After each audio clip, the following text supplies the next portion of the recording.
नमस्कार, आप देख रहे हैं यूपी इलेक्शन की कवरेज का सबसे भव्य शो सिंहासन 403 और मैं हूं आपके साथ प्राची पाराशर।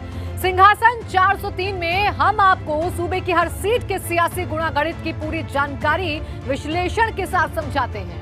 हर सीट के उस सत्ते के पत्ते के बारे में आपको जानकारी देते हैं जो किसी की जीत और हार तय करते हैं। इस शो में बिना लाग लपेट के हर उस सियासी चेहरे से भी आपको रूबरू कराते हैं जो कि इलाके में बड़ा सियासी रसूख रखता है। साथ ही ये भी समझाते हैं कि 2022 के रण में किस सीट पर किस पार्टी का पलड़ा भारी दिख रहा है।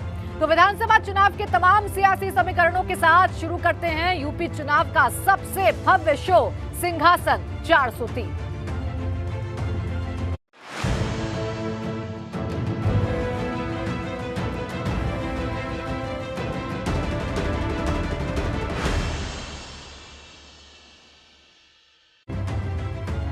यूपी में चुनाव मतलब एबीपी गंगा और आज हम आपको पूर्वांचल और पश्चिमी यूपी की दो बेहद अहम सीटों के बारे में जानकारी देने जा रहे हैं। हम पहले बात करेंगे पूर्वांचल के गाजीपुर जिले की मोहम्मदाबाद सीट की, जिस पर माफिया मुख्तार अंसारी के परिवार का दबदबा रहा है।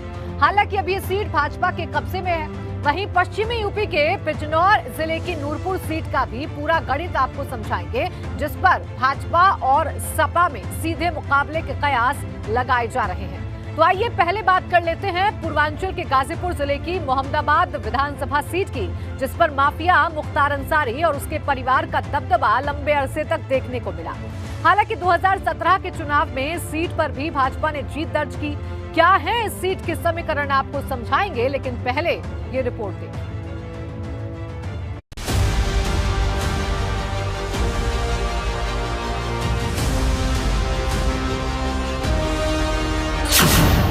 पूर्वांचल के अहम जिले गाजीपुर की मोहम्मदाबाद विधानसभा सीट यानी कि यूपी की विधानसभा सीट नंबर 378। ये सीट सियासत की खूनी रंजिश की वजह से हमेशा चर्चा में रही। इस सीट पर लंबे अरसे तक माफिया मुख्तार अंसारी और उसके परिवार का कब्जा रहा है। 1985 से ही इस सीट पर अंसारी ब्रदर्स का कब्जा देखने को मिल रहा है। हालांकि 2002 में इस सीट पर भाजपा के कृष्णानंद राय ने जीत दर्ज की थी, जिनकी 29 नवंबर 2005 में हत्या कर दी गई और इसका आरोप भी माफिया मुख्तार अंसारी पर ही है। 2007 में सपा से और 2012 में कौमी एकता दल से इस सीट से मुख्तार के भाई सिकबतुल्ला अंसारी ने जीत दर्ज की। हालांकि 2017 की मोदी लहर में ये सीट भाजपा के खाते में गई और कृष्णानंद राय की पत्नी अलका राय ने यहां से चुनाव जीता। उन्होंने बसपा के टिकट पर चुनाव लड़े मुख्तार अंसारी के भाई सिकबतुल्ला को चुनाव हरा दिया। बेहद संवेदनशील माने जाने वाली इस सीट पर 2022 में भी कांटे की टक्कर के अनुमान लगाए जा रहे हैं। मुख्तार अंसारी के भाई सिकबतुल्ला सपा में शामिल हो चुके हैं और 22 में उनका सीधा मुकाबला भाजपा की अलका राय से होने के कयास लगाए जा रहे हैं।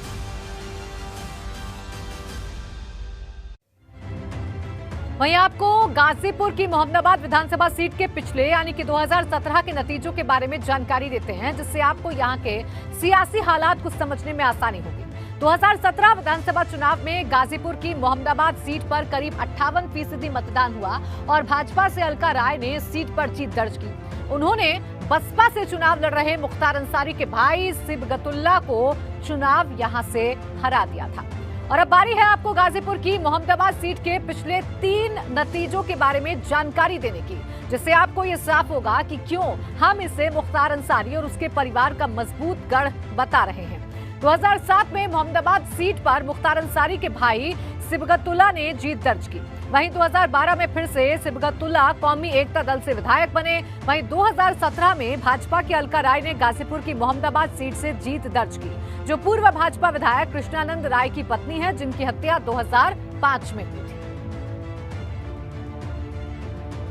और अब बारी है आपको गाजीपुर की मोहम्मदाबाद सीट के उन सियासी दिग्गजों के बारे में जानकारी देने की जो कि 2022 के रण में मजबूत दावेदारी पेश कर रहे हैं और अपनी जीत का दम भर रहे हैं। इस फहरिस्त में पहला नंबर आता है भाजपा की मौजूदा विधायक अलका राय का, जो बेहद मजबूत दावेदार हैं। दूसरे नंबर पर मुख्तार अंसारी के भाई सिबगतुल्ला का आता है, जो 2 बार इस सीट से विधायक रहे। तीसरे नंबर पर मुख्तार के एक और भाई अफजाल अंसारी का नाम आता है, जो दावेदार नहीं है लेकिन इस सीट से 6 बार विधायक रहे। वहीं चौथे नंबर पर भाजपा के कद्दावर नेता दिनेश वर्मा हैं, जो भाजपा से अपनी दावेदारी पेश कर रहे हैं। और चलिए अब बारी है सिलसिलेवार ढंग से आपको इन तमाम सियासी चेहरों के बारे में जानकारी देने का, जिससे आपको भी इनकी सियासी हनक का अंदाजा लग सकेगा। और इस फहरिस्त में पहला नंबर आता है मौजूदा विधायक अलका राय का। अलका राय 2017 में विधानसभा चुनाव जीती और मौजूदा भाजपा विधायक हैं। अलका राय मोहम्मदाबाद के कद्दावर भाजपा नेता कृष्णानंद राय की पत्नी हैं, जिनकी हत्या 2005 में हुई थी और इससे सियासी भूचाल खड़ा हो गया था। हत्या का आरोप माफिया मुख्तार अंसारी पर है। अलका राय की भूमिहार वोटर्स के बीच मजबूत बैठ है, जिनकी तादाद इस सीट पर सबसे ज्यादा है। इलाके का हिंदूवादी चेहरा है अलका राय। और अब हम गाजीपुर की मोहम्मदाबाद सीट के दूसरे कद्दावर चेहरों के बारे में भी आपको जानकारी देते हैं, जो कि माफिया मुख्तार अंसारी के भाई हैं। और ये हैं सिगबतुल्ला अंसारी। सिगबतुल्ला अंसारी 2007 और 2012 में सीट से सपा और कौमी एकता दल के विधायक रहे हैं। 2017 विधानसभा चुनाव में सिगबतुल्ला अंसारी बसपा से रनर-अप रहे। सिबगतुल्ला अंसारी बसपा छोड़कर सपा में शामिल हो चुके हैं। ऐसे में ये कयास है कि समाजवादी पार्टी मोहम्मदाबाद सीट से सिबगतुल्ला अंसारी को टिकट दे सकती है। इस सीट पर मुख्तार के परिवार का प्रभाव लंबे अरसे से है। ऐसे में सिबगतुल्ला को मजबूत दावेदार माना जा रहा है। और आइए अब आपको गाजीपुर की मोहम्मदाबाद सीट के तीसरे कद्दावर चेहरे से भी मिलवा देते हैं, जो इस सीट के दावेदार तो नहीं है लेकिन इलाके में बड़ा सियासी रसूख रखते हैं। यह है मुख्तार अंसारी के भाई अफजाल अंसारी। अफजाल अंसारी गाजीपुर लोकसभा सीट से बसपा के मौजूदा सांसद हैं। मोहम्मदाबाद विधानसभा सीट से अफजाल अंसारी 6 बार विधायक रह चुके हैं। मोहम्मदाबाद विधानसभा क्षेत्र के लोगों के बीच अफजाल अंसारी की मजबूत पकड़ मानी जाती है। खासतौर से मुस्लिम और पिछड़े तबके में मजबूत पैठ रखते हैं। ऐसे में अफजाल अंसारी के सियासी रसूख का फायदा सिबगतुल्ला अंसारी को मिल सकता है। और अब बारी है आपको गाजीपुर की मोहम्मदाबाद विधानसभा सीट के चौथे बड़े सियासी चेहरे के बारे में जानकारी देने की, जो कि इलाके में भाजपा का एक और बड़ा चेहरा है, और ये है दिनेश वर्मा। दिनेश वर्मा मोहम्मदाबाद सीट पर भाजपा का जाना पहचाना चेहरा है।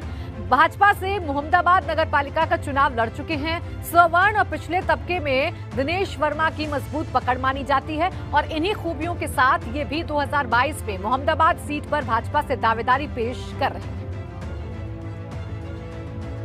और आइए सीधा रुख करेंगे अपने पूर्वांचल के जानकार और वरिष्ठ पत्रकार विनय कुमार वर्मा जी का। स्वागत है आपका सर। मोहम्मदाबाद सीट सियासी रंजिश की वजह से सुर्खियों में रही है। मुख्तार अंसारी के परिवार का इस सीट पर काफी दबदबा रहा है। आने वाले समीकरणों को देखते हुए, आने वाले चुनावों को देखते हुए क्या लग रहा है आपको, क्या रहेगा इस सीट का रंग? देखिए, सीधे सीधे तो कुछ भी नहीं कहा जा सकता है, लेकिन आपने बिल्कुल सही कहा। गाजीपुर के सभी सीटों पर मुख्तार अंसारी जी के परिवार का दबदबा रहता रहा है जी। लेकिन पिछले चुनावों में हिंदू और मुस्लिम और खास करके योगी जी और मोदी जी का जो प्रभाव रहा, उसके वजह से ये बदलाव आया। लेकिन मुझे लगता है कि 2022 के चुनाव में काम को जरूर देखेगी जनता जी। और जो वर्तमान विधायक हैं उनके क्या काम रहे हैं, क्या नहीं रहे हैं, उसको केंद्र में रख करके ही जनता वहाँ के निर्णय लेगी। कुछ वहाँ के गंभीर समस्याएं रहे हैं जिसको भारतीय जनता पार्टी की सरकार होने के बावजूद भी वहाँ के लोगों को परेशानी झेलनी पड़ी, भाजपा के लोगों को वहाँ धरना प्रदर्शन भी करना पड़ा। तो ये सारी चीजें भी मायने रखती है और आने वाले चुनाव में इसका प्रभाव भी पड़ेगा। बिल्कुल, और देखना यही होगा कि कितना प्रभाव पड़ेगा। बने रहिए इस तरह हमारे साथ, आगे भी आपसे जानकारी लेंगे। देखिए, अब बारी आ गई है उन मुद्दों की जो कि आने वाले विधानसभा चुनाव में गाजीपुर की मोहम्मदाबाद विधानसभा सीट पर अपना अहम किरदार निभाने वाले हैं। गाजीपुर की मोहम्मदाबाद सीट का पहला बड़ा मुद्दा है गंगा का कटान, जिससे किसान हर साल परेशान होते हैं। दूसरा बड़ा मुद्दा है खराब सड़कों का, जो अभी तक बदहाल दिखाई दे रही हैं। तीसरा बड़ा मुद्दा स्वास्थ्य का है। इलाज के मुकम्मल इंतजाम ना होने से भी लोगों के बीच नाराजगी देखने को मिल रही है। मोहम्मदाबाद में भाजपा के जिला महामंत्री ओम प्रकाश राय का दावा है कि भाजपा सरकार के कार्यकाल में विकास बढ़ा है और अपराध घटा है। वहीं 2017 के रनरअप सिकबतुल्ला अंसारी की माने तो पिछला चुनाव वो सपा कांग्रेस के संयुक्त उम्मीदवार की वजह से हार गए। देखिए, मोहम्मदाबाद विधानसभा या पूरे उत्तर प्रदेश का चुनाव आज हम उत्तर प्रदेश के यशस्वी मुख्यमंत्री माननीय योगी नाथ की उपलब्धियों के आधार पर लड़ने जा रहे हैं और विकास के मुद्दे पर चुनाव लड़ने जा रहे हैं, कानून व्यवस्था के नाम पर चुनाव लड़ने जा रहे हैं। पिछले चुनाव जो 2 जीते थे मैंने 60-65 के अंदर में जीत लिए थे। इस बार 90 क्रॉस करने के बाद भी चुनाव नहीं जीतने का कारण ये बना कि जो सपा और कांग्रेस के गठबंधन का प्रत्याशी आया था वो अपने गठबंधन के वोट को नहीं समेट सका। आ गई है सत्ते के पत्ता की, जो कि गाजीपुर की मोहम्मदाबाद विधानसभा सीट पर किसी उम्मीदवार की हार और जीत तय करते आए हैं और मोहम्मदाबाद विधानसभा सीट का ये सत्ता का पत्ता है वो ध्रुवीकरण, जिसकी बदौलत भाजपा ने 2017 में इस सीट पर कब्जा किया है। अब देखना ये होगा कि क्या ध्रुवीकरण जो है वो 2022 में भी भारतीय जनता पार्टी के काम आता है, राजनीतिक दलों के काम आता है या फिर नहीं। आइए एक बार फिर से रुख कर लेते हैं अपने पूर्वांचल के जानकार और वरिष्ठ पत्रकार विनय कुमार वर्मा जी का। देखिए विनय जी, ये तो जरूर कहा जा सकता है कि इस सीट पर माफिया मुख्तार अंसारी का दबदबा है, उसके परिवार का दबदबा है, लेकिन एक और फैक्टर है जो इस सीट पर काम करता है, वो है ध्रुवीकरण, जो तमाम राजनीतिक दल करते हैं। क्या लगता है इस बार आपको, क्या ये फैक्टर चलेगा या विकास के काम हावी रहेंगे? देखिए, ध्रुवीकरण तो होगा ही। एक लंबे अरसे से वहाँ पर मुख्तार अंसारी, अफजाल अंसारी का दबदबा रहा है जी, और इस पिछले विधानसभा चुनाव में उनका दबदबा घटा है जी। तो जनता को कुछ एहसास हुआ होगा, लेकिन मुझे बार बार एक बात लगता है कि विकास का मुद्दा भी बीच में आएगा। एक वहाँ मगई नदी है, मगई नदी का पानी जाता है बलिया क्षेत्र में। उपेंद्र जी विधायक हैं, उनके विधानसभा क्षेत्र में वहाँ के मछुआरों ने उसको बांध दिया था जी, और हजारों एकड़ खेत डूब गए पानी में। बहुत दिनों तक, अभी कुछ दिन पहले तक भी डूबे थे। यहाँ तक कि गेहूं की फसल अभी नहीं बोई जा सकी है वहाँ पर। इसके लिए वहाँ भाजपा के लोगों ने बड़ा धरना प्रदर्शन भी किया था और काफी दिनों के बाद बिल्कुल। यानी देखिए, ध्रुवीकरण तो एक ऐसा हथियार है जिसे तमाम राजनीतिक दल अपनाते हैं। इसके साथ ही साथ स्थानीय मुद्दे भी हैं जो इस चुनाव में भारी रह सकते हैं। शुक्रिया आपका हमारे साथ जुड़ने के लिए और तमाम समीकरण समझाने के लिए। अब आइए पश्चिमी उत्तर प्रदेश का रुख करेंगे और बात करेंगे बिजनौर जिले की नूरपुर विधानसभा सीट की, जिस पर 2022 के रण में दिलचस्प मुकाबले की उम्मीद है। 2017 में इस सीट पर भाजपा ने कब्जा किया, लेकिन उपचुनाव में ये सीट सपा के खाते में गई है। क्या है इस सीट के समीकरण, आपको समझाएंगे, लेकिन पहले ये रिपोर्ट देख लेते हैं।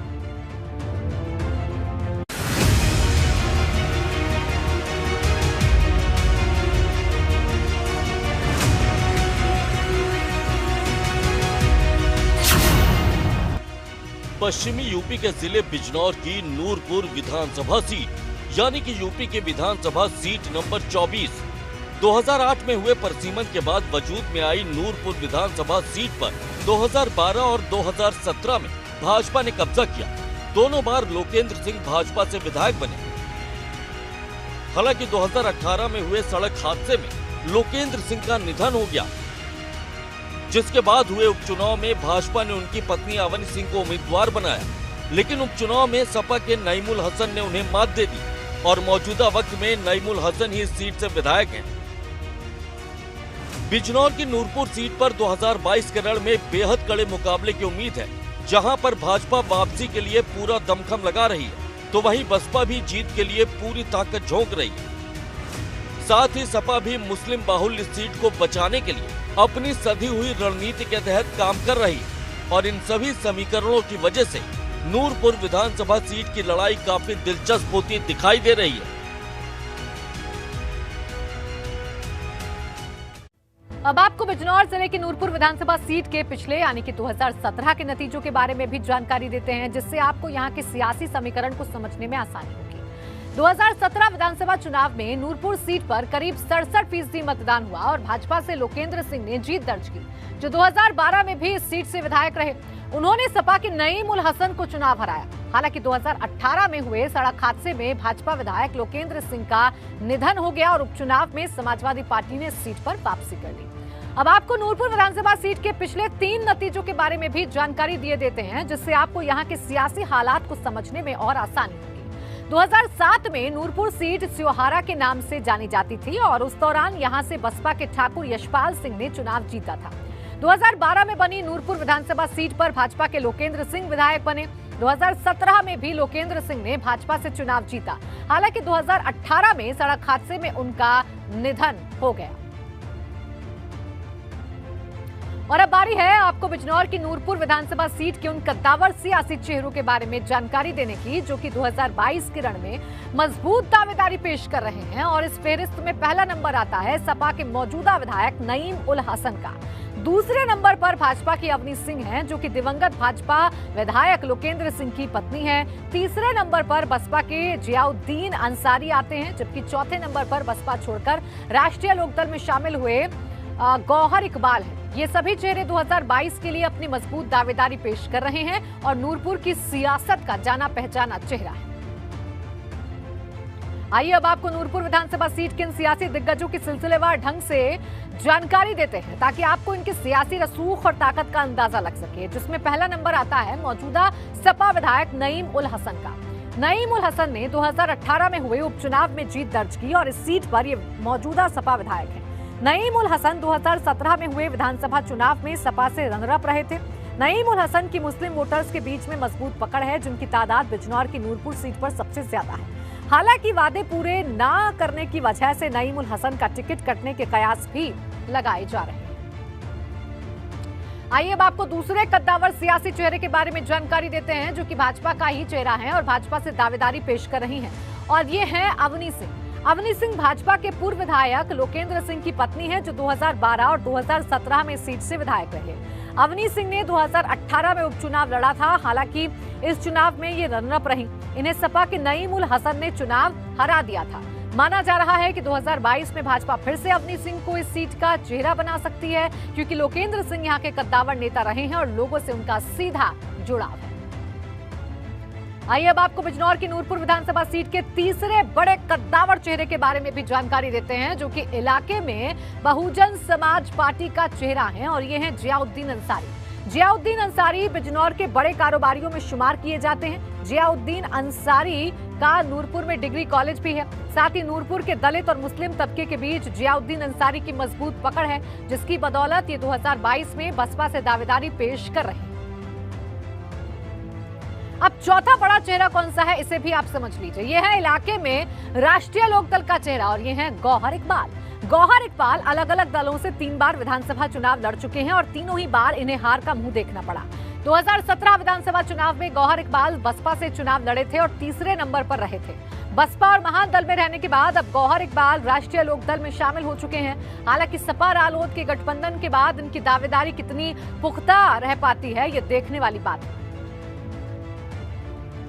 आइए सीधा रुख कर लेते हैं पश्चिमी यूपी के जानकार और वरिष्ठ पत्रकार रवि अरोड़ा जी का। स्वागत है आपका एबीपी गंगा पर। सर, ये सारे चेहरे 2022 के लिए अपनी दावेदारी पेश कर रहे हैं, लेकिन नूरपुर का जो रण है वो बहुत आसान नहीं होने वाला है, क्योंकि यहाँ पर एक तरफ जहाँ पर जातीय समीकरण देखने वाली बात है, तो ध्रुवीकरण का पत्ता भी कहीं ना कहीं चलता हुआ दिखेगा। बिल्कुल ठीक कहा आपने। ये उत्तर प्रदेश की उन सीटों में से एक है जहां पर ध्रुवीकरण सबसे अधिक होता है, क्योंकि यहाँ पर लगभग 40% मतदाता मुस्लिम बिरादरी के हैं, मुस्लिम धर्म के हैं, इसलिए ध्रुवीकरण यहाँ पर तेज रहता है। और इसको इस तरह से भी देख सकते हैं कि ये सीट सपा की भी है और भाजपा की भी है। भाजपा 2 बार यहाँ पर परिसीमन के बाद यहाँ पर चुनाव जीत चुकी है और उपचुनाव में इस समय सपा के यहाँ पर विधायक हैं। तो दोनों के लिए ये अपनी सीट बचाने की एक उनके लिए एक तरह का उनके सर पे दबाव है इस सीट को वापस खींचने का। तो ये सीट इसलिए बड़ी खास होती जा रही है और इसका सांप्रदायिक ध्रुवीकरण तो यहाँ पर मुझे लगता है उत्तर प्रदेश में जहाँ सबसे ज्यादा होगा उनमें से ये विधानसभा सीट भी होगी। तो बात हो रही है बिजनौर की नूरपुर विधानसभा सीट की। अब आइए आपको वो मुद्दे समझा देते हैं जो इस सीट पर अहम किरदार निभाने वाले हैं। बिजनौर की नूरपुर विधानसभा सीट का पहला बड़ा मुद्दा है खराब सड़कें, जो आए दिन हादसों का सबब बनती जाती हैं। दूसरा बड़ा मुद्दा है स्वास्थ्य का। इलाज के मुकम्मल इंतजाम ना होने की वजह से इलाके के लोगों में नाराजगी देखने को मिल रही है। तीसरा बड़ा मुद्दा है बेरोजगारी का, जिसकी वजह से इलाके के लोगों को कमाई के लिए दूसरी जगहों पर पलायन करना पड़ता है।